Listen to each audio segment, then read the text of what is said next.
Hey guys, welcome to Dit Commando. My name's Ryan and I'm a former Royal Marines Commando from Britain, and today we're reacting to 21 things in the US that puzzle most foreigners. So I guess I'm a foreigner, guys. I'm from Britain, but yeah, we're closely tied. I've worked with the US Marines and military, so I do know quite a lot of the customs over there, but I'm sure there's quite a few things that will leave me puzzled. Okay, so we'll get into this one pretty much straight away, right after you've liked, shared, and subscribed to the channel. And I just want to say thank you to all of the members for sponsoring the channel. If you want to become a member, the link is in the description, or just press the join button, guys. But we'll get straight into this one. Thanks for being here, guys. I really do appreciate you all. Boom, here we go. 21 things in the United States that puzzle most foreigners.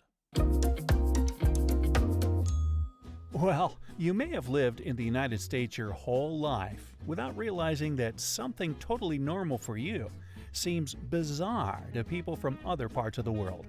Who knew that munching on fried pickles in a highly air-conditioned room was so outlandish? Well, here are some other highly entertaining Americanisms I've gathered.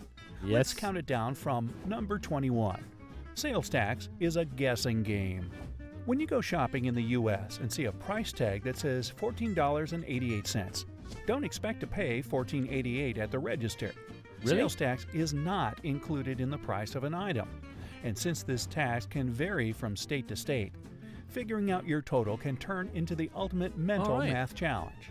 In many European countries, the sales tax is already included in the price. Yeah, that's right. It's known as a value-added tax, or VAT. Number 20. We're total workaholics. Right here, yeah, it's VAT. It's automatically added onto our stuff, so we don't have to worry about that. The price, what we see, is the price what we get at the end. Yeah, I actually remember that when I was in America, in the Mojave Desert. We went to the PX with the US Marines, and yeah, all of their stuff came out dearer, but I'm guessing that's the reason why, guys. A lot of Americans don't feel the need to take long vacations, so they often let vacation and sick hours pile up without ever using them. Plus, most employers only give you 2 weeks out of the year. But You're kidding me, right? We get at least 4 weeks of the year, plus we get like bank holidays and stuff like that. Nah, mate, in Britain, if we owed holidays, we're taking the hell out of them. All right, and we are. That's point blank. in a lot of other countries, like Brazil or Finland, workers are encouraged to take an average of 30 days of vacay. Wow. Yeah, man. Maybe I should take some time off. Or perhaps I'll just keep waiting. 19. It's not a party without red Solo cups. In the States, this red plastic cup is synonymous with party on, dude. But other countries apparently don't recognize this cup to mean the same thing. People in the UK, for example, don't use red Solo cups at get-togethers. They have to go to a special website to purchase the cups for American-themed parties. Yeah. Who knew? Number 18. Yeah, that isn't a thing. If we wanted to get that, we'd have to buy them off the internet specifically for that, guys. And it would be, really fun if we did that. It would be like, oh, hey, look, you've got the American cups. As good as we get is like an IKEA cup, guys. Yeah, that's it. Deep-fried everything. Whether it's fried pickles or even fried Oreos, America has it all. Hang on a minute, fried Oreos. You're taking the bees biscuits, aren't you? Fried fish recipes first appeared in Spanish and Portuguese cookbooks as far back as the 1200s, and the Greeks were frying food in olive oil way back in the 5th century BCE. But as America does with many things, they've adopted a tradition from far-off lands and took it up a notch, or 5. 17. Get everything you need right at the pharmacy. If you're not from the U.S., it may be puzzling to walk into a pharmacy and see aisles and aisles of over-the-counter meds, toys, makeup, clothes, and even groceries. Unlike in other countries, in our pharmacies, you can get a few bits of things. You can get like a drink or a packet of crisps, something like very small amounts of food, but toys and stuff? Nah, that ain't happening in Britain, mate. Where pharmacies sell medicine and medical supplies exclusively. The ones in the U.S. are like small convenience stores, where you can grab magazines, Tylenol, and a frozen pizza in one fell swoop. 16. Nah. Fill her up. In America, if a restaurant doesn't offer free refills on fountain drinks, it's kind of strange. But in other countries, once you buy one beverage, that's it.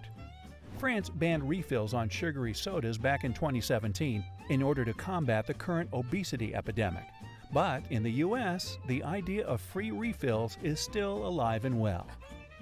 15. Yeah, I actually remember that. I was in Vegas once with we were on a bit of downtime leave from the military, and we were in Vegas obviously, and we went to this restaurant. We were getting like refills on everything, guys. We didn't realize we could do it at first until one of our American brothers told us, "Hey, you know, you can go and fill that up." And we're like, "Hey?" But yeah, it's not really a big thing in the United Kingdom other than Nando's. If you don't like it, return it. Whether it's an ugly sweater from grandma or a heinous pair of earrings from an ex, if you don't like it, you can just return it. In America, making returns at stores is pretty normal and super easy. I mean, the US even has a National Returns Day in January, conveniently held for you to return holiday gifts you weren't too thrilled about. 14. Tips for everyone. That's pretty similar in the United Kingdom. I'm not sure it's like in the rest of Europe, but if you don't like something, you can turn it. You can return it back as long as you've got a receipt. Cab drivers, servers, hairdressers, you gotta tip them. Tips are acceptable for almost any service in the U.S. and sometimes consist of 25% of the bill. We haven't started tipping surgeons yet, but there are places in other parts of the world, such as Japan, that consider tipping incredibly rude, like in restaurants.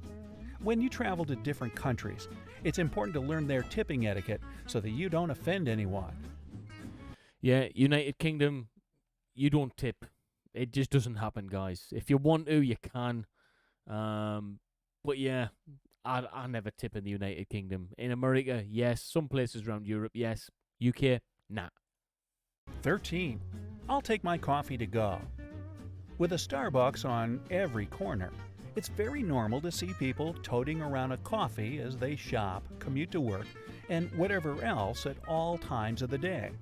But in many parts of the world, coffee is meant to be sipped on while seated and enjoying the paper or chatting with friends.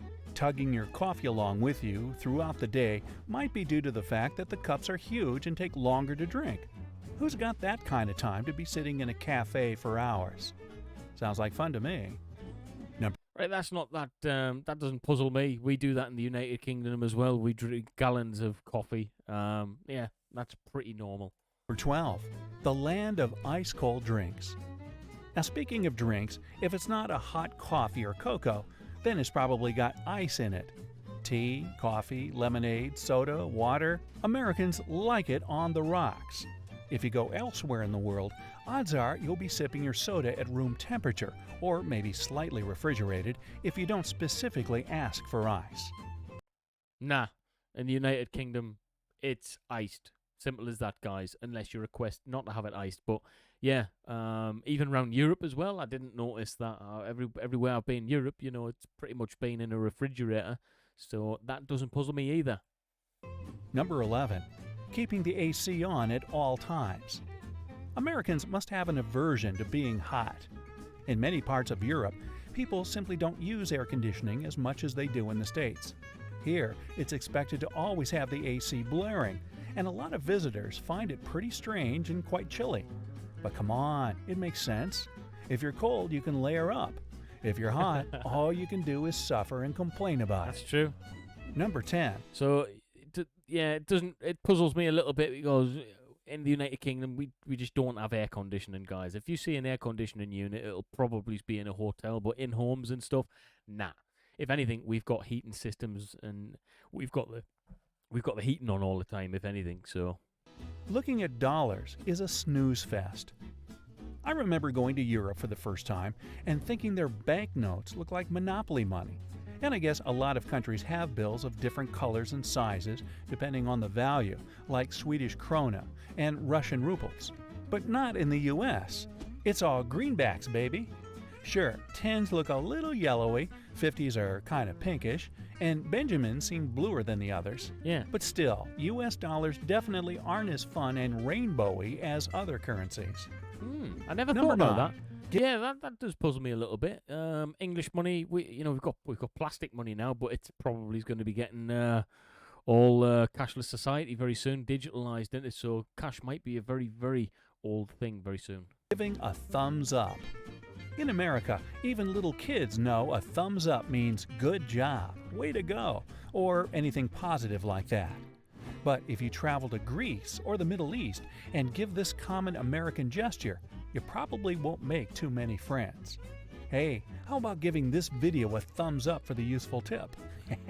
Hey, and give my video a thumbs up as well, guys. Number 8. The date writing conundrum.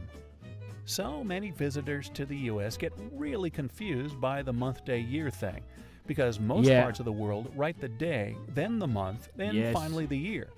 I hate that. I can't. This really puzzles me, guys. Day, month, year. I don't get why it's the other way around. Day, month, year is how we do it in the UK. There's no clear historical reason why the U.S. insists on writing the day differently, but we just do. Number 7. Pre-baby baby showers. Many cultures celebrate a new baby coming into the world, but America is one of the few places that does this before the baby actually gets here. In East Asian countries, for instance, celebrations for a new baby are held once the baby is born, as doing otherwise is seen as bad luck. Number 6. Right, we do the same as the Americans. We have a baby shower as well, pre-birth, so that's not too puzzling for me as a British man. Where "how are you" means hello. Sure, people ask each other how they're doing in other countries, but Americans often use this phrase as a replacement for hey or hello. It doesn't even require a real response. People just answer with fine thanks, even if they're in a horrible mood or had a terrible day. Number 5. Bathroom stalls that aren't so private. Don't like doing your business in front of complete strangers? Americans don't either, of course, but the fact that bathroom stall doors often reveal as much as your entire lower leg seems to say otherwise. There's no clear reason as to why there's this big gap in public bathroom stalls here, but many guess it's for safety reasons, or ventilation. Just saying. Hang on a minute, what if you want to take a number 2 and then people can see you doing your thing? That's a bit weird if you ask me, guys. Number 4. No one uses their inside voice. A lot of my friends who are visiting or moved to the U.S. tell me that locals speak so loud compared to other countries. Whether it's talking on your cell phone or chatting with a friend over lunch, Americans seem to really like projecting their voice. I don't know. Maybe we just want to make sure we're heard. Number 3. Yeah, where I come from in the northeast of England, we're very, very loud, all right? From Sunderland, Newcastle area, we've got real big, loud voices. You've all seen the show Geordie Shore. You know, they can't keep their mouths shut. That's me, guys, all right? We're very, very loud and bold. I have to turn my mic volume down so it doesn't blast your ears off. Great. It's all about choices. Walk into any grocery store aisle, and you'll notice at least 10 different options for cookies, crackers, or cereal. People in the UK don't have these many options for food, and you'll almost never find anything in grape flavor there. Number 2. Hopping into the back seat of a cab. When getting into a cab, it's customary in the States to scoot on into the back seat. But in countries like New Zealand and Australia, riding anywhere but shotgun can be a little rude. Really? Number 1. That's a bit weird, isn't it? Classic American smile. In the U.S., people aren't afraid to be nice and show their pearly whites all the time.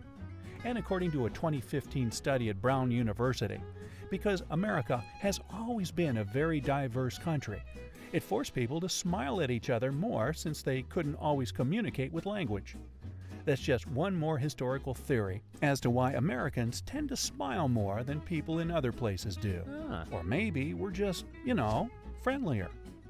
Whether you're from the U.S. or not, can you add any more strange Americanisms to the list? Let me know down in the comments. Right, guys, that was pretty cool. America and the UK have got a lot of similarities. There's a few things on there that aren't the same. Obviously, a few of the customs. Toilets are private, guys. Okay, you don't have to worry about that. Smiling.